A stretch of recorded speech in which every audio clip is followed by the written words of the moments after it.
Katie and the Giants. Hello, this is Natasha, and this is our latest story about Katie the Witch. I ought to mention that there aren't actually any giants in this story, so I hope you aren't too disappointed about that. After all, Katie is an ordinary schoolgirl, and it would be quite surprising if giants suddenly appeared in the playground. But giants are important to this story, as you will hear. There was a new girl at school. Her name was Jazz. And you might have thought she would be quite shy until she had time to settle in. Katie thought, poor Jazz. Starting a school is such a big thing. She must be quite scared, really. After the first lesson, she went up to her and said, "Hi, my name's Katie. Don't worry, we're all pretty friendly here.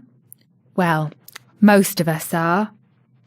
Jazz frowned and stared past Katie's face in a strange way. She said, "Couldn't you find your hairbrush this morning?" Samantha laughed at this remark and made an action like a monster. "Katie's hair is always wild," she exclaimed. And then she added with a toss of thumb, "She's the weird one." Jazz said, "Yes, I see that. Every class has one of those." Katie felt so hurt it was like Jazz had hit her. She decided to avoid her. But at lunchtime, lots of other people wanted to chat to the new girl, and she was instantly popular. Her mum was a presenter on one of those TV shows about buying a house that was a bit of a tip and then doing it up to be a dream home. Everyone thought that that was super cool. Even Katie's best friend, Isis, was impressed. So, all in all, it was quite surprising when Jazz came up to Katie the next day. Katie innocently thought that perhaps she wanted to apologise or say something kind to make up for the bad start. But she was wrong. Jazz said coolly, "People say you're a witch." "People say lots of things," said Katie, a little faster down the corridor toward the art class. "I was in your mum's magic shop yesterday," she went on. "What are those things supposed to do?" "Magic things can make your house have good energy," said Katie. "They give you positive vibes." "Well, that doesn't do anything for me," said Jazz. "My motto is, if you can't see it, eat it, or spend it, then it's no good to anyone. In fact, I don't believe in magic. What you can't touch doesn't exist." "Yeah, Katie's mum is just selling fake spells," said Samantha, who was also walking along with them. "A fake witch is worse than a real witch, if you ask me." "Well, nobody is asking you," said Katie. "Actually, I'm asking her," said Jenny. "Samantha, what do you think of Katie, her mum, and their shop?" "Fake, fake, fake," said Samantha. And Jazz and Jenny thought that that was hilarious. Katie was used to being teased, but it particularly upset her when people said bad things about her mum. That evening she was still feeling glum, and she said to her mother, "There's a new girl at school who says that if you can't see, spend or eat something, then it's no good to anyone." "Well, that's nonsense," said her mum, who was busy mending an antique magic belt that was embroidered with all sorts of mysterious patterns. "There are lots of really important things that you can't touch or see." "You mean like magic?" said Katie. "Because lots of people don't believe it. They think we witches are fakes." "It's not just magic that you can't see," said her mum. "And it's not just magic that lots of folks don't believe in. There have always been two types of people, and there always will be." "You mean like witches and ordinary people?" "Not quite," said her mother. "Now, Katie, If you get your magic homework book, I'm going to tell you a story from ancient Greece that explains what I'm talking about. It's a myth, so it's not exactly true, but it has a deeper meaning. That's something lots of people find hard to understand too. According to the story, there are two great forces in the world. There are the giants that rule the earth, and the gods who rule the heavens. The giants are always trying to grab hold of anything that is solid, like rocks, trees, or buildings, and pull them to the ground. They want to dig up all the precious gold and silver that they can find, because they think that wealth will make them powerful. They plan to destroy the mountains that hold up the sky, so that the gods will come tumbling down to the earth.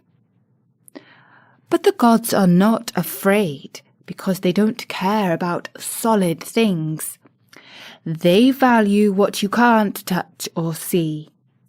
This war goes on, and it always will. We know this story from a wise man called Socrates, and it's still just as true today as it was in ancient times. And when Katie still looked puzzled, her mum said that she was going to set some witches' homework. By the end of the week, she had to find 3 important and valuable things that you can't see, touch, spend, or eat, excluding magic. And although Katie thought that this was the strangest homework she had ever been set, she agreed to do her best. The next day, Katie could not see anything invisible at all, which was not surprising when you came to think about it. Isis promised to help her look for something important that you can't see, but she couldn't find anything like that either, even though both of them kept looking hard right up until the bell for the end of school. Her mum looked glum when she came to collect her. "Is anything the matter?" asked Katie. "The owner of the shop is putting up my rent. I don't think I can pay it. I'll have to close at the end of the summer." "Oh, that's terrible," said Katie, giving her mother a hug and trying not to burst into tears. As her head rested against her mother's chest, she thought, Jazz is right. Real things like money count for more than stuff you can't see. Just as it seemed that life couldn't get any worse, it did. Their teacher, Miss Vile, said to the class, "This year's school trip will be to a very special place. We are going to New York." Everyone was super excited because the furthest the school had ever been before was Clapton-on-Sea. But the letter they took home told their parents that the cost of the trip would be £800. Katie knew that her mother could not afford it. "Don't worry, Mum," she said. "I really don't mind about the school trip." But of course she felt left out. And it seemed like yet more proof that things like money really do matter most in life.